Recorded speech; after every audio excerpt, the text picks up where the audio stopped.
moi bons días, graciñas por virdes. Como sabedes, convocamos vos para trasladar os comunicados a moción que levaremos o mércores ao pleno do Concello de Vigo.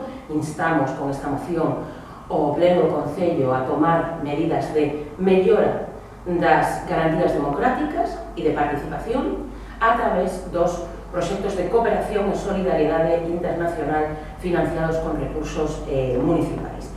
Nos defendemos que nada do humano nos sea alleo, toda a situación política e social nos interpela dende un punto de vista ético e tamén dende un punto de vista, digamos, práctico, porque nun mundo global e interrelacionado o que acontece, o que facemos e intervimos en calquera lugar do mundo repercute tamén no que acontece no plano local. A Axenda 2030-2030 para o desenvolvemento sostible, aprobada por Nacións Unidas, define un novo e ambicioso marco de compromisos para erradicar a pobreza, reducir as desigualdades e promover un desenvolvemento sustentable en todo o mundo, comprometendo os países e gobernos regionais e tamén locais.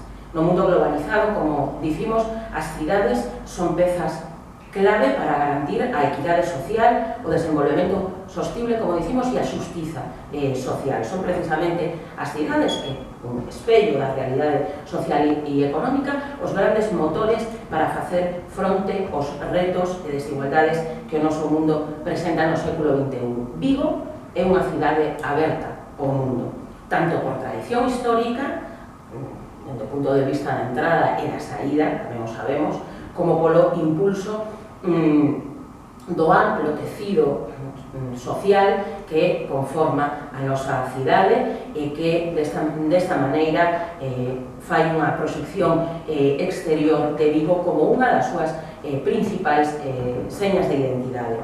A cooperación para o desenvolvemento do Concello de Vigo, dende o noso punto de vista, ten que converterse nunha política distintiva e clave que amose o perfil e o liderado desta cidade implicada nunha cooperación transformadora do mundo cara á xustiza social, como dicimos. Segundo, o estado de liquidación dos orzamentos de exercicios pasados, no 2017 o Concello destinou 50.000 euros en só 2 proxectos á axuda humanitaria.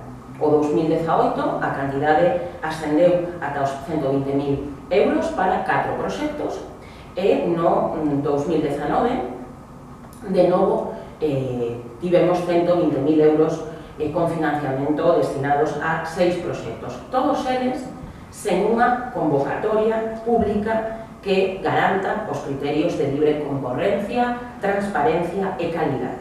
Para 2020, os datos orzamentarios volven ser negativos,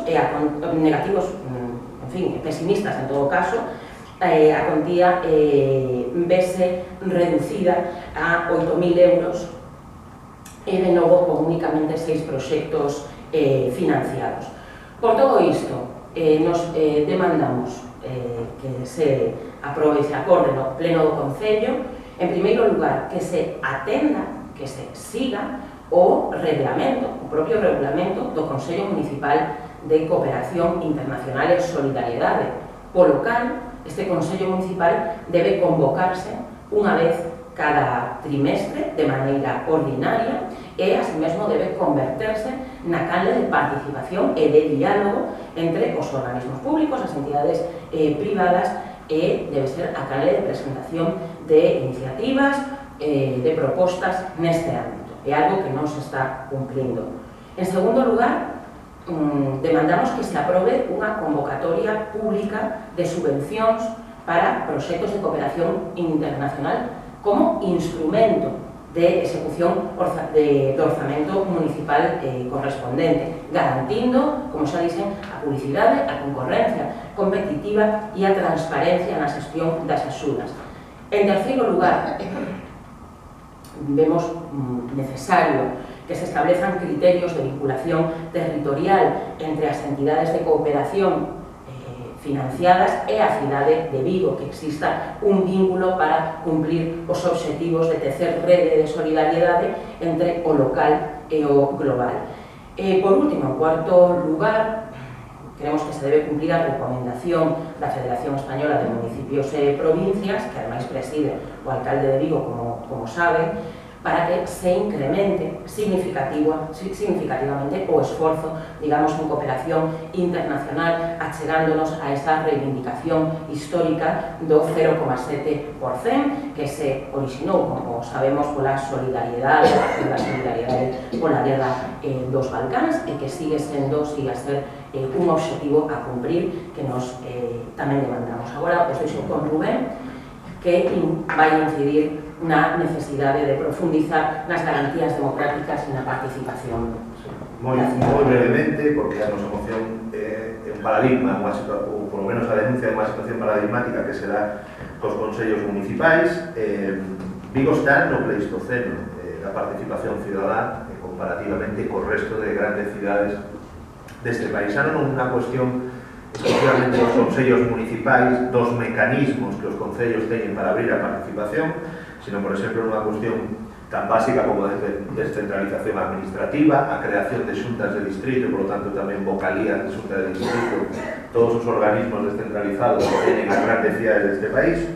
Pero por arriba temos unha realidade que nin siquiera o propio Concello que debe desenvolver os poucos mecanismos que ten artellados. No portal de transparencia do Concello de Vigo, que é un portal obligatorio precisamente para que calqueira cidadán poida ver cales son os mecanismos de participación que ten, se atendemos ao portal de transparencia do Concello de Vigo, só existen 3 concellos. O Consello Escolar Municipal, que si que ten unha reunión periódica, o Consello Social da Lingua, que ahora é unha amalgama do Consello Municipal e do Consello Cidadán, e o Consello da Muller. Non existen máis. Pero, en cambio, sí que temos aprobados o Consello Municipal de Cooperación, a Mesa do Comercio, unha mesa que regula a situación do comercio local e que foi, de fai moitos anos, ninguneada, nin siquiera convocado, pero existe. Incluso temos un Consello Municipal de Mobilidade, que tampouco, desde que foi instituído no ano 2003, non volveu a ter ningún tipo de actuación. Que son os consellos municipais? Pois son os mecanismos en que o movimento sindical, o movimento veciñal, o tecido asociativo ten canles de participación directa coa administración. Son vinculantes? Por suposto que non, pola lei de bases, pero ti o podes facer vinculante desde o punto de vista que como cargo político asumes a recomendación ou o dictamen dun consello municipal e cando levas a xunta de goberno en pleno, pois así como dis unha cousa, pois podes decir perfectamente o que di un consello municipal, obviamente todo pasado polo tamiz, pois o informe do secretario, o informe de intervención, aquelas cuestións que sexan formalmente necesarias. É un desastre que non teñamos estos mecanismos avanzados. E é un desastre que en 10 anos se destrozara o pouco que tiñamos de participación cidadana. Temos un regulamento anquilosado, pero que temos consellos que non se queren reunir. E, por lo tanto, creo que esta moción ven nun momento moi importante porque vamos a ir a un cambio de legislatura, posiblemente en abril, e esperemos tamén que certas formas de democracia que previsiblemente se están instaurando en outros estamentos como o Goberno Central, que se pode instaurar na Xunta de Galicia, pois que chegue tamén ao Concello de Vigo e non estemos ahora mesmo prácticamente sen querer desenvolver órganos que temos a instaurar.